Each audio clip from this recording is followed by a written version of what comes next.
Have you ever wondered how researchers truly understand what people experience inside prisons, hospitals, corporations, or even national security agencies? Not just the numbers, not just statistics, but the lived realities, the emotions, the meaning behind decisions. Welcome to this video on qualitative research methods, qualitative data collection. Today, we are going to explore how qualitative researchers gather rich, descriptive data that captures human experience in real-world contexts. Whether you are a doctoral student, a practitioner, or simply someone curious about how social science really works, this video will walk you through the foundational principles of qualitative inquiry in a clear and engaging way. By the end of this video, you will understand not only the main qualitative data collection methods, but also how researchers protect authenticity, credibility, and internal validity in qualitative studies. Let's begin. Qualitative research is designed to develop a deep and nuanced understanding of social issues by gathering descriptive data rooted in personal experience. Instead of prioritizing numbers or statistical generalizations, qualitative inquiry focuses on meaning, context, interpretation, and lived reality. At its core, qualitative research asks, how do people make sense of their work? How do they interpret events, systems, and relationships around them? This method becomes especially powerful when studying complex environments like education systems, healthcare institutions, correctional settings, cybersecurity governance, or homeland security coordination. These environments are layered, human centered, and often shaped by culture, power, and perception. Qualitative research does not attempt to reduce reality into variables.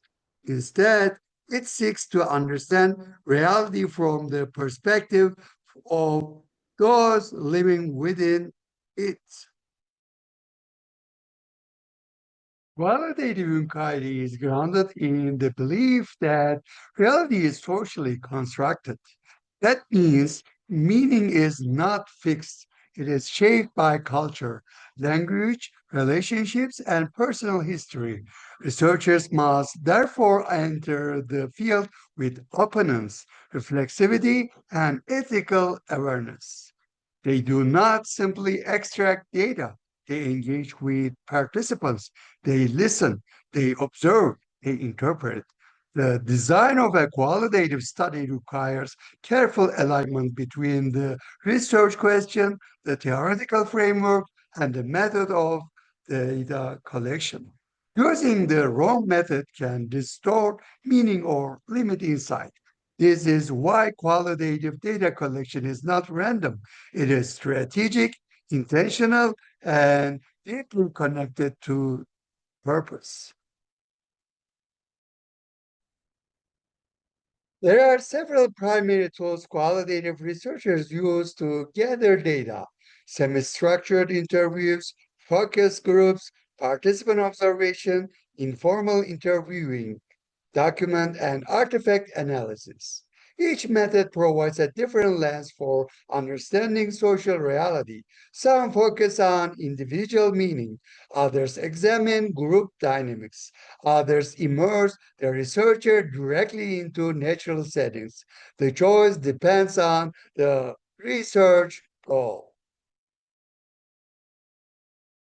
Semi-structured interviews are one of the most widely used tools in qualitative research. This method blends structure with flexibility.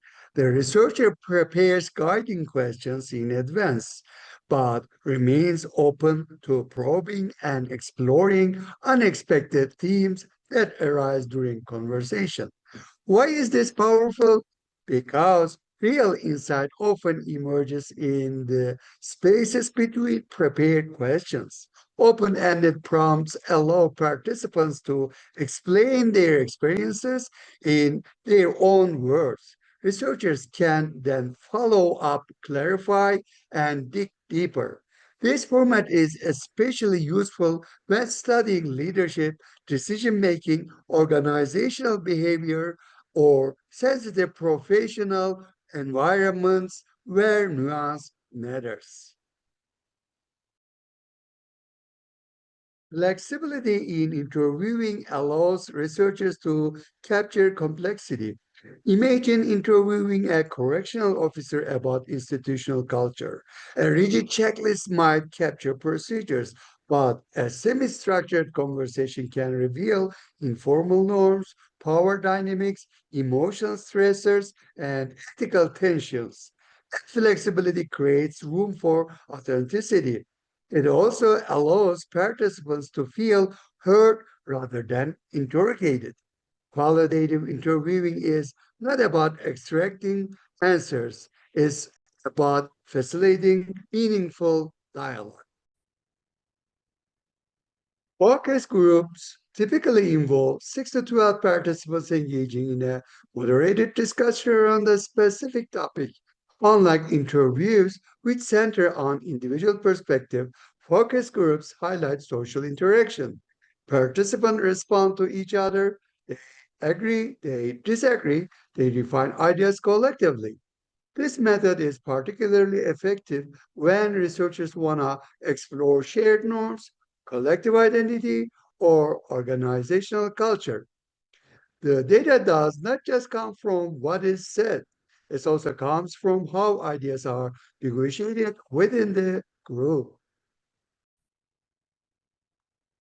In focus groups, researchers pay attention to who speaks first, who remains silent, moments of tension, points of consensus, power hierarchies within discussion.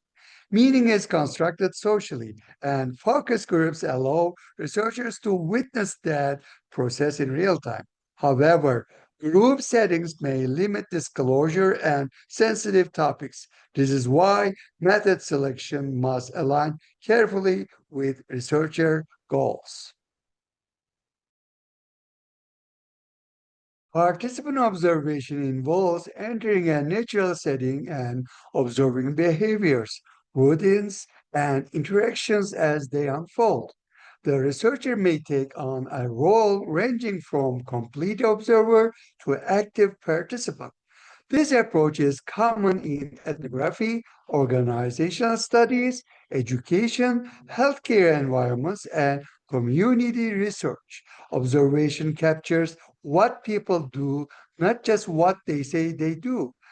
That distinction is critical. Participant observation often includes informal interviewing. These are spontaneous conversations that arise naturally within the settings. For example, while observing a transitional housing facility, a researcher might casually ask staff members about daily challenges, unspoken rules, or crisis response procedures. These informal dialogues provide context that structured tools might overlook. Field notes become central to capturing these insights. Field notes are detailed records of observations, conversations, and researcher reflections. They may include descriptions of physical environment, emotional tone of interactions, nonverbal behaviors, researcher reactions, and assumptions.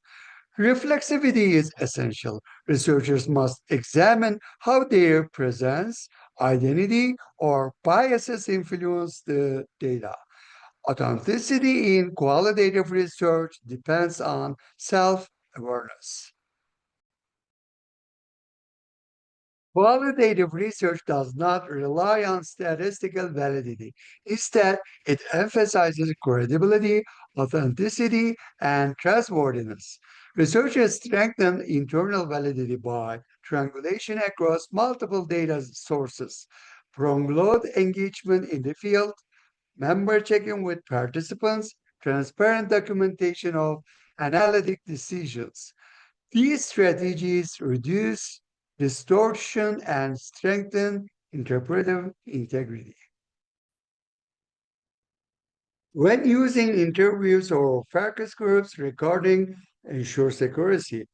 Verbatim transcription preserves language, tone, pauses, and emphasis.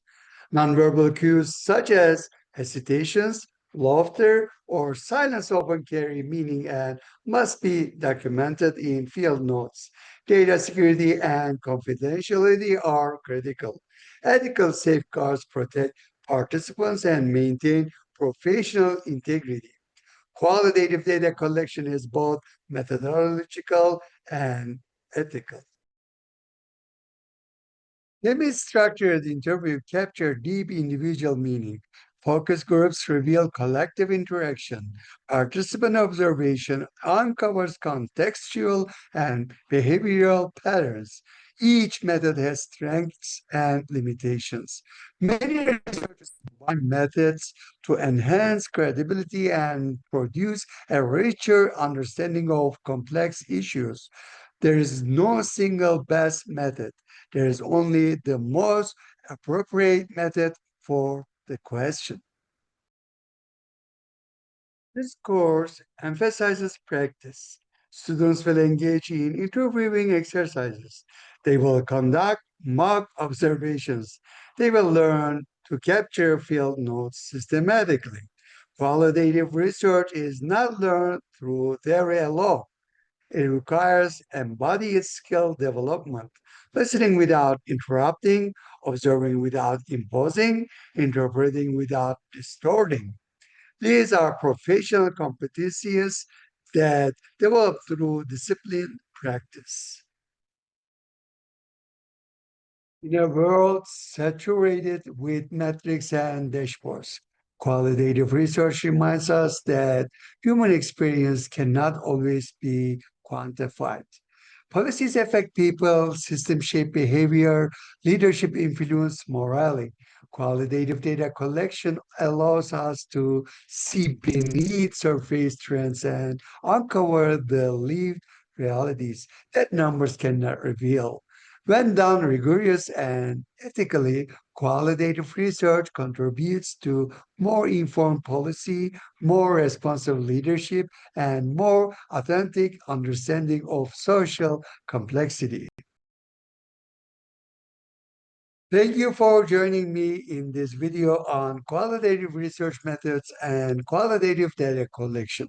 If you are pursuing doctoral study, entering applied research, or simply expanding your methodological toolkit, remember this: qualitative research is both an art and a discipline. It demands rigor, it demands reflexivity, and it demands respect for the voices of participants. In future videos, we will explore qualitative data analysis, coding strategies, and techniques for building credible thematic interpretations. If you found this video valuable, like, subscribe, and share it with colleagues who are navigating their own research journeys. Until next time, continue asking deeper questions, continue listening carefully, and continue seeking meaning beyond the numbers.